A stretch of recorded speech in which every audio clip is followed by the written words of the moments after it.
ભગવાન પુરુષોત્તમ શ્રી રામ જન્મજયંતિ હોય સમગ્ર દેશમાં અને ગુજરાત રાજ્યમાં તહેવારની ખૂબ જ ઉત્સાહ અને ભક્તિ સાથે ઉજવણી કરવામાં આવી હતી। વાપીમાં અનેક સ્થળો પર ભગવાન શ્રીરામને ટેબ્લો સાથે શોભાયાત્રાનું આયોજન કરવામાં આવ્યું, જેમાં વાપીના ડુંગરા તેમજ છીડી ખાતેથી નીકળેલા શોભાયાત્રાનું રાજ્યના નાણાં, ઉર્જા, પેટ્રોલ કેમિકલ વિભાગના કેબિનેટ મંત્રી કનુભાઈ દેસાઈના હસ્તે શરૂઆત કરવામાં આવી હતી।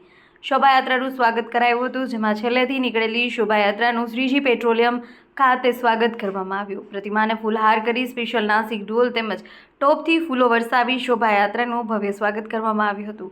શોભાયાત્રા છીડીથી નીકળી વાપીના જીઆઈડીસી, ગુંજન હાઉસિંગ તથા અંબા માતા મંદિર સુધી પહોંચી હતી, તો ડુંગરા ઔદ્યોગિક વસાહત ખાતેથી નીકળેલી ભગવાન શ્રીરામની શોભાયાત્રા સેલવાસ રોડ ચણોદ આવી જીઆઈડીસી વાપી ટાઉનના ઇમરાનનગર ગાંધી સર્કલ પાસે પરત મોડી રાત્રે છીડી પહોંચી હતી।